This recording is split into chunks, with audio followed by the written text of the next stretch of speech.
Hello, everyone, and welcome to How Grief is Impacting Your Clients. My name is Katie.rossler, and I'm a transformative grief guide, licensed counselor, author of the book, The New Face of Grief, and creator of the Legacy Growth Certification Program.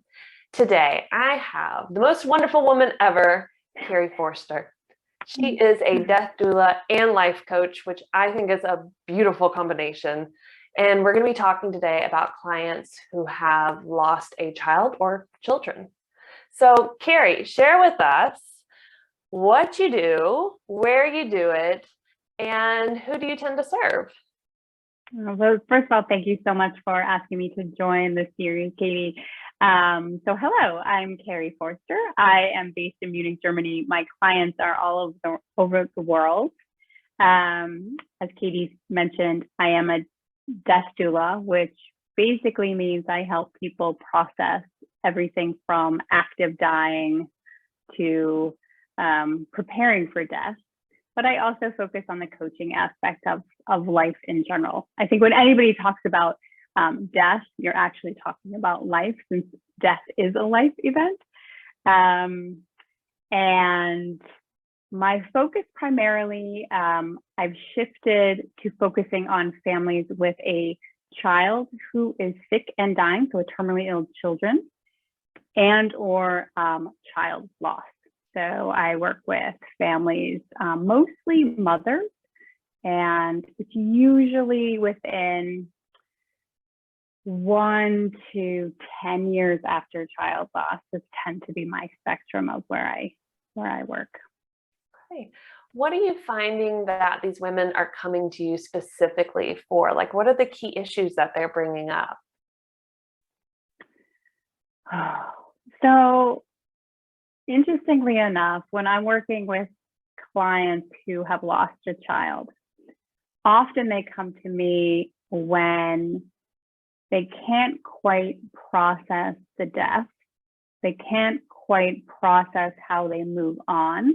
They've created an identity of caretaking for their children, and they don't know how to transition back into what normal life is. So that's a key focus.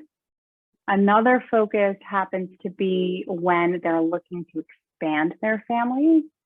So what happens now that I've lost a child? They may have multiple children, but they're looking to have another child. How do I process that and sort of acknowledge that the child has died, but I want to add to my family? So I like to call this sort of like replacement coaching. Like they oftentimes parents think I'm replacing the child that died, and I don't. This is sort of a joke, obviously, with my clients. We don't actually feel like that's the case. No. And lastly, the third bucket is on honoring, looking at grief later on in life. So they've actually gone through for the first few years, and they actually are looking for ways to honor the life of their child after the fact. Those are the three main areas that I work. And I think each of those carries such a powerful weight to them because, especially that last one when it's about the legacy of the child. And what's important is you're saying like it's a few years later because they need to grieve the depth of what occurred before going, let's figure out the legacy. And often I think sometimes people jump into the legacy early on. I know I did with my mom's death. It was, let me jump into what's the legacy going to be, instead of let me just grieve what happened and stop trying to find a silver lining right away. And so I think it's beautiful that you are able to sit with these women, or sometimes the couple or the parents, at different stages along their process. Well, I think this is a really beautiful dovetail into the work that you do and also your book, because I work with people who consider themselves grieving, right? So it's not necessarily about hidden grief because it's grief. Right. However, the topics that come up after the fact are sort of secondary grief. The things that happen, I grieve my child, but I'm grieving the fact that they're not going to high school now. They died 10 years ago. They should be starting high school. I'm grieving that loss. I'm grieving the loss of that milestone. I'm grieving the loss of, in some cases, having a normal pregnancy because I've chosen a surrogate to have my child. So it is a hidden grief within the layers of grief, if that makes any sense.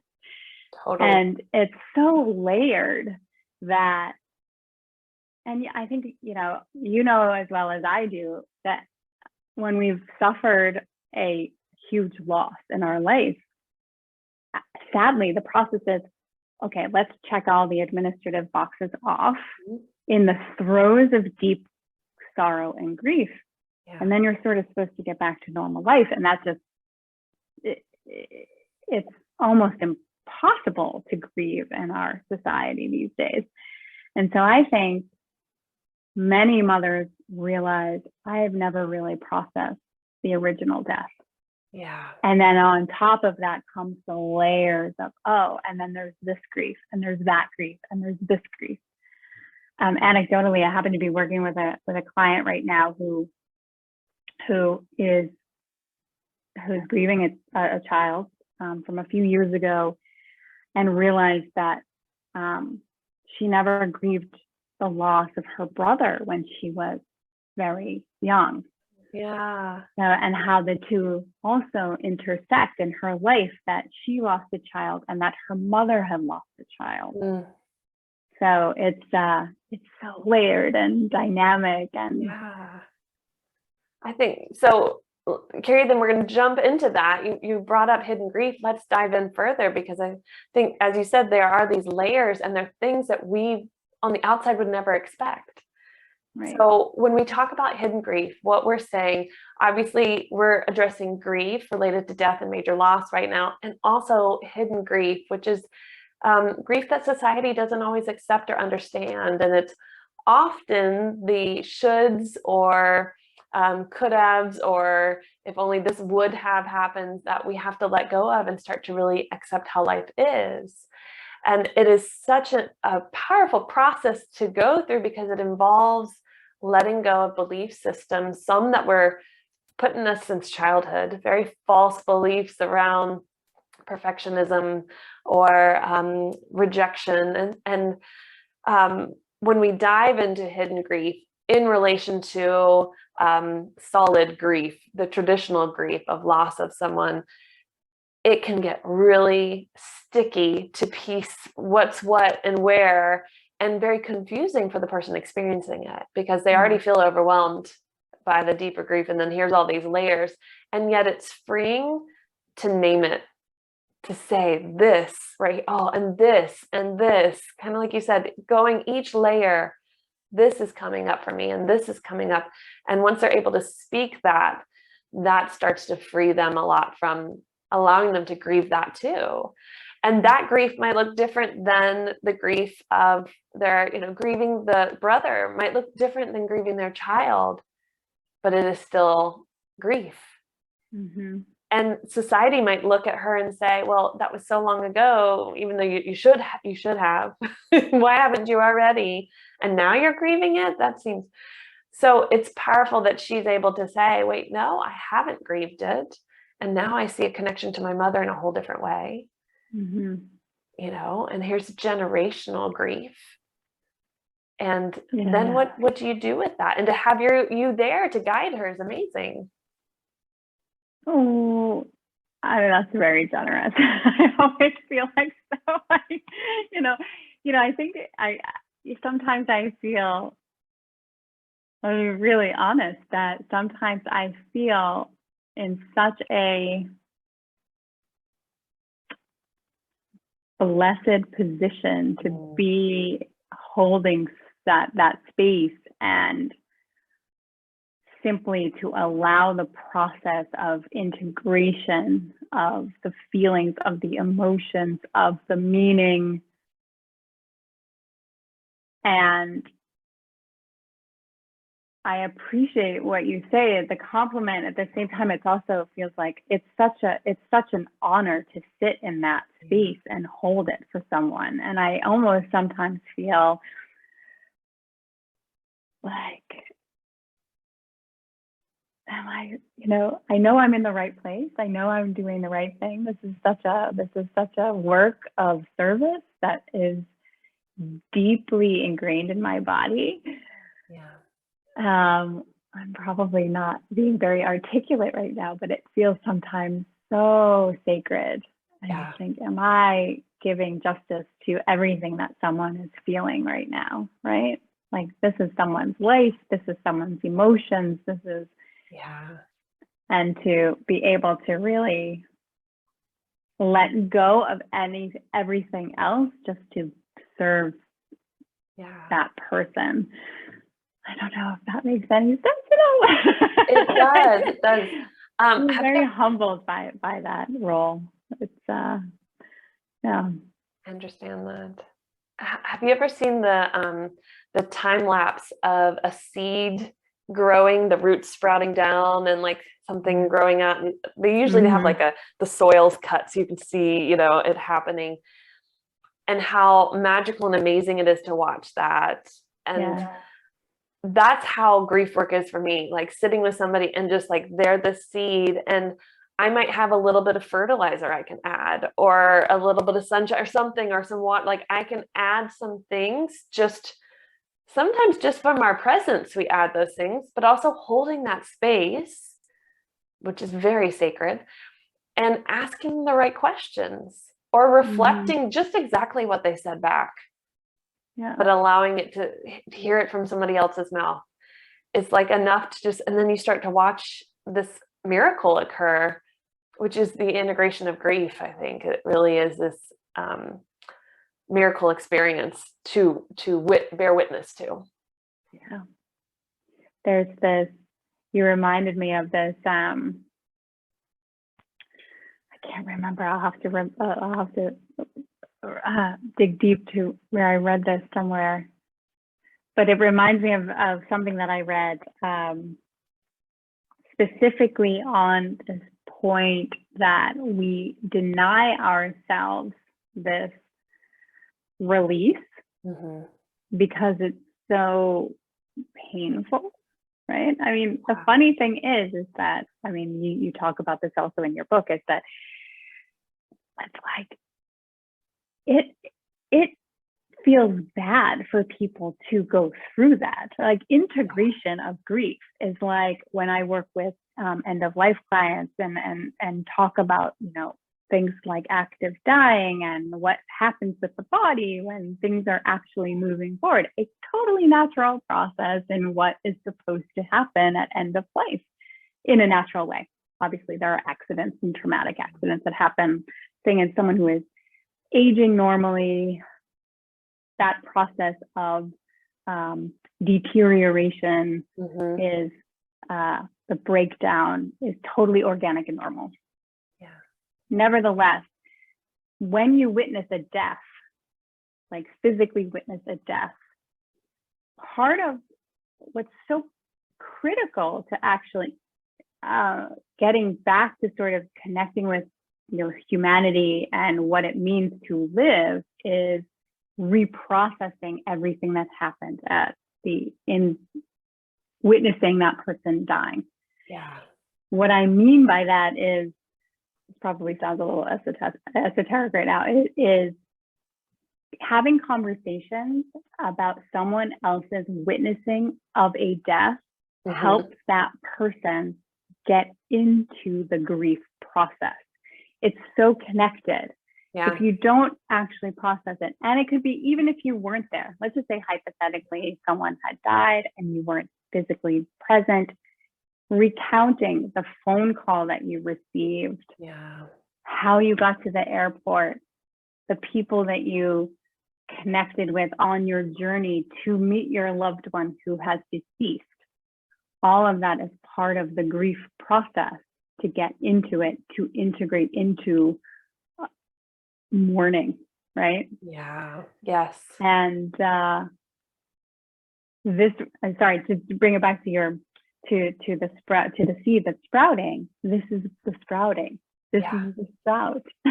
Yeah. Yeah. And you said it isn't comfortable.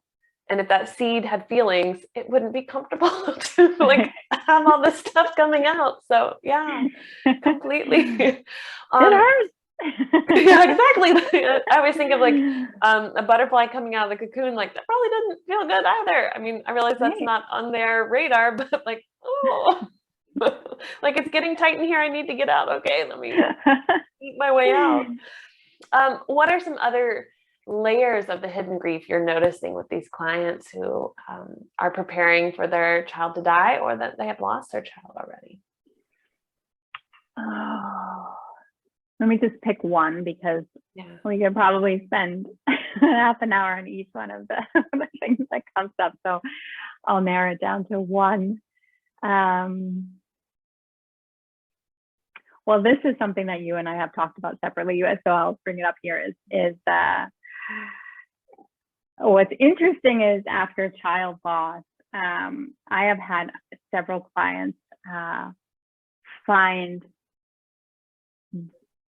the way that they are channeling their grief is through rediscovering their sexuality, which I find to be totally human and normal and also quite fascinating to me, because it's the act of procreation. Even if the end result isn't procreation, it's about ultimately feeling good, right? So let me just feel good. And this can run the gamut from anything from re-engaging in rediscovering the sexuality with their husbands or partners, or also expanding into having multiple partners, which has been come up actually not just a couple times, quite often. Seeing what is out there in terms of I'm certainly not going to make any assumptions about the why, and that's not even my place to make that. I imagine that in many of these instances, the hidden grief is around the identity of who I was as a caretaker, shifting back to I am also this sexual being that also needs to let all of the stress of the grief of loss out in that way. Yes. Yes, I think that's something people forget, is that you feel such a heavy grief that you want outlets that bring you pleasure or joy. And sex is one of those ways. Yeah. And there's a lot of shame and guilt that gets wrapped up in it. Like, Definitely. And if they're deciding on multiple partners, that can become this, I can't tell anyone this. And, not that they'd go like, hey, guess what, everybody? Thursday, Friday, and Saturday. Like, no. But it's I'm not supposed to. This isn't what somebody in my situation should do. It goes back to the shoulds again. And it makes them feel very much in the prison. So having that goes back to that sacred space of someone to talk to and to say, I have these feelings. I want this. I have this desire. I'm living it. I'm doing it. Yeah. And it's non-judgmental. It's a space where they can say those things and be normalized for desiring pleasure and to feel that release too.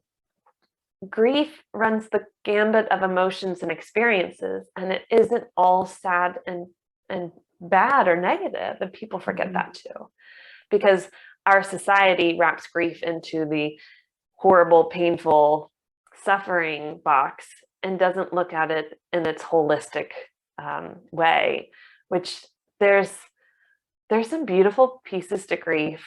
I don't know in your own journey if you found this, but there's just some things that, like the silver linings that come later on when you've grieved a certain amount of time, where you start to look at life differently. You start to experience pleasure and enjoyment differently, as you really integrate the grief, as you really do the healing. And, and even, what is the word? I'm trying to think, those moments of nostalgia, where it's like, oh, I feel like in this moment, this person is still here, or in this moment, I'm still that old person. And it just, brings this wave of sadness, but also this peace. Yes, absolutely. I love what you just said, like, oh, I am this old person. And I think that what I've witnessed from some of my clients is that they are remembering what it used to be, remembering what they used to be. And it doesn't necessarily mean that they want to turn the hands of clock back and go back to, 20 years ago when they were in college or whatever, but it's more of, I was that, it's still in me. I grieve a bit of that I lost because the challenges I've faced the last years I've just forgotten. And there is a grief in that I forgot. Yeah. And then there's this counter action of, let me embrace it again. Let me try to relive it again. And this is, again, part of this hidden, I feel like, at least if I were to say, I love this conversation because now I can actually really kind of nail it down to, if I were to say the primary thing that my clients come to is grief, but what they end up ultimately identifying is the hidden grief of, who am I now? Yeah. And so this is, I had this experience. I lost my child. This wasn't how it was supposed to be. Yep. Who am I now? Like, who am I supposed to be? Yeah. Yes. And that is a lot of grief just in and of itself. Completely. And I can imagine as they go through that journey with you, it's, will I be accepted? Because maybe that identity starts to shift in a way that others don't always accept. Maybe their partner doesn't accept it, or, other people are confused by it, and allowing them to really find themselves again in whatever form and fashion that is, I think is really beautiful. Yeah. Thank you for this. Yes, I agree. This is a wonderful conversation because it's like, things we don't think about and we don't talk about. We've had this conversation a lot around grief. There's a lot not talked about. Yeah. So we'll just have our own show one day and we'll talk about other things. We'll talk about it all. Okay. So, my next question for the people I interview is always, how do you feel like in your field, and I think it's better we go down the life coaching field than the death doula field. What are they lacking in education around hidden grief? Specific, you're working with clients who are coming to you with death grief. And then you said, but they realize later it's all hidden grief that they're really needing to address. But what do you find that life coaches, what's lacking for them in this education around grief and hidden grief? Well, so first of all, I think that every life coach, in my personal humble opinion, is every life coach needs to do some work in grief coaching, because inevitably you're going to be faced with loss. And that loss can be anything from an actual death to a move across the world. It can be a divorce. It can be you lost a promotion. And, when you're talking to executives who are, at the C level, there can be a lot of disappointments, or a business that completely fails. Grief is something that's so intertwined in our everyday life that it just feels like it should be a fundamental part of the training. It is not, sadly, at least to my knowledge. It's something that you would have to take as sort of an extracurricular. So I feel like it's just lacking all around. I happen to specialize in it, but that's definitely an exception. Yeah. Yeah. Just missing. No, I think that's smart for programs to start to add this, because you're right. I mean, it's the same in the psychology field. We kind of touch on it, but there's never like, there should just be a course.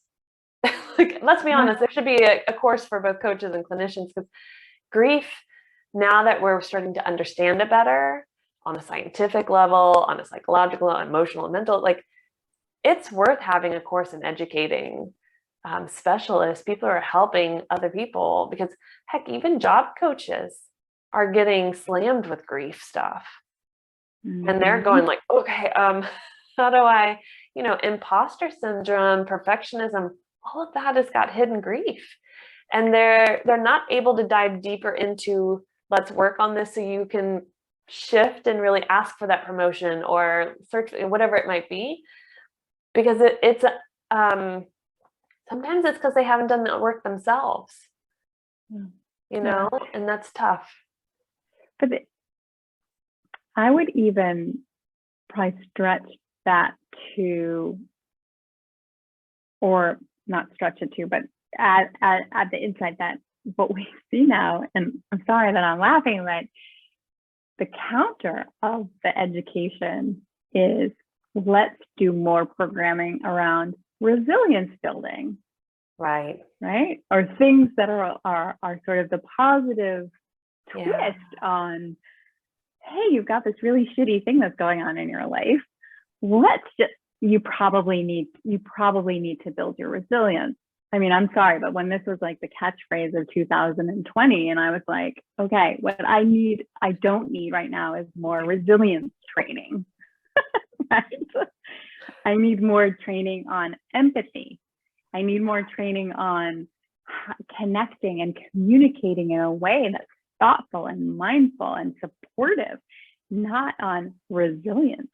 Resilience, in my opinion, is something that comes out of the deep work around empathy. Or how are we connecting at that core level of our humanity? There are people, like, we all felt this in COVID. People died. It didn't matter who you were, what race, what gender, how much money you had. Right. And that collective wave of grief, I'm sorry, coming out of COVID, we don't need resilience training. Right. We just need to grieve. We need to grieve. Yeah. I just feel like there's another episode here, Carrie, to talk about not post, but COVID grief. Let us know if you would be interested in an episode on this. We'll do it. Okay, Carrie, if people are interested in finding you or working with you, where can they find you? So you can always check out my website, www.wholesome, WHOLESUM, like the wholesome.me. And you can also check me, Carrie Forster, on LinkedIn. Awesome. Last question. What is the funniest experience you've had working with clients? Oh, God. The funniest experience I've had working with clients? Oh, the funniest experience I've had working with clients. Well, I'll share a personal story instead of like ratting out my clients, if any of my clients.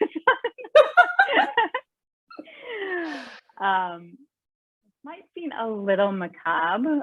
So my daughter died in 2019, as you know, and she was in active dying for about 6 days. And on the day of her death, I am smiling because this is a funny story. I know, again, going back to, there can be humor in death here. Yep. It was a September day, and my husband was relatively bored, right? I don't know how else to describe it. He was anxious and bored and looking for something to do. And so he decided he was going to make a pie. And we didn't have any pie dough in the house. And he was not mentally capable at that stage to actually make pie dough himself. So he said, okay, I'm just going to go on Amazon Fresh and I'm going to order some pie dough. And so he ordered the pie dough. So in between the time that he ordered the pie dough, Amalia died. And then there were several hours of preparing her body and getting ready to have the funeral home pick her up. And it was a beautiful, beautiful several hours that we had with her. And as the funeral home actually put her I'm sorry, but this just cracked me up, put her in the car to take her away, this car pulls up into our driveway and says, Oh no. did you order Amazon Fresh? And, you know, I'm in tears and hysterical, and my husband's in tears and hysterical. And, you know, Amalia is sitting in this van, and the guy's got this like Amazon Fresh order. And he was like, looked at me and he said, did you order this? And I was like, you ordered this like a few hours ago. Oh no. Of course, we like completely had forgotten. Right. This poor delivery guy. And then, but then this moment, this sort of levity in this really intense moment, we both had to look at each other and pause, and we said, this is Amalia. Like, this is a joke. Like, this is like, she made this happen. Like, she's like, this is, so I don't know if this is probably not what you were looking for. No, but it's perfect. It's perfect.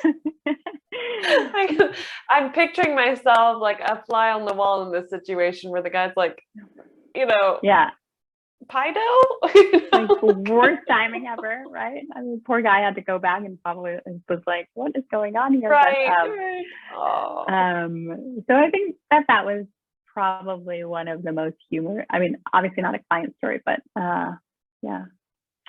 And humor can coexist. Right. And like you said, it allows things to be alleviated for a moment, you know. Mm-hmm. I think that's beautiful. That's why I always end with a question about humor, because grief is a heavy topic in nature, but we can remember that we can handle and hold space for both. For both. The humor and the dense sort of energetic, that grief. Yeah. I love that you talk about this in your book. I think you even have a whole chapter on and. Yeah. I have a whole chapter on humor and a whole chapter on and, because both are like so near and dear to my own heart, my own grief process. So I'm running these grief groups for moms this fall, and I posted something and I ran an ad on Facebook, and there's an image of like, you know, you just see hands like holding a coffee cup, and someone commented on it and said, oh, even the cups look traumatized on Facebook. And I had to laugh, and I wrote the woman back and was like, you're actually right, I didn't even notice that. Like, one of the cups of, you know, like funny. And she wrote me back and she said, oh, I'm glad you saw the humor in this, because, you know, I meant it as really as a joke. And she proceeded to tell me about some personal grief stuff that she's going through. But it's like just this comment of even the cups like Well, and I have to tell you, Carrie, that speaks to your healing as a coach, to be able to see that and laugh and not get defensive. Because I think some people in wounding would have been like, I can't believe they make a comment like, you know, that picture is perfect. This is the picture that represents my, you know, and you're like, no, you're right. It does. So that speaks to you. That is awesome. That is awesome. Thank you so much for coming on the show, sharing your wisdom, your experience, and letting me sort of pick your brain into the hidden grief for your clients and how they experience it. Well, thank you for the work that you do, and thanks for inviting me to join this great conversation. This is of course. It was a no-brainer. It was a no-brainer. Well, if you've watched this episode and you would like to learn more about working with your clients in hidden grief or working on your own hidden grief, I recommend highly going to katie.rossler.com and clicking on certification to learn about the Legacy Growth Certification Program. It's helping you learn how to use hidden grief as the greatest tool for your clients' growth, no matter what your area of focus is in. Well, I will see you all next week with another expert. And Carrie, thank you again. And go check out wholesome.co me, right? Yep. Theo website. And if you are in Munich, go check out our group. If you have lost a child, it's going to be an amazing group for moms to be able to really connect and hold that sacred space for any feelings or thoughts you have in the grief process. Very good. Enjoy.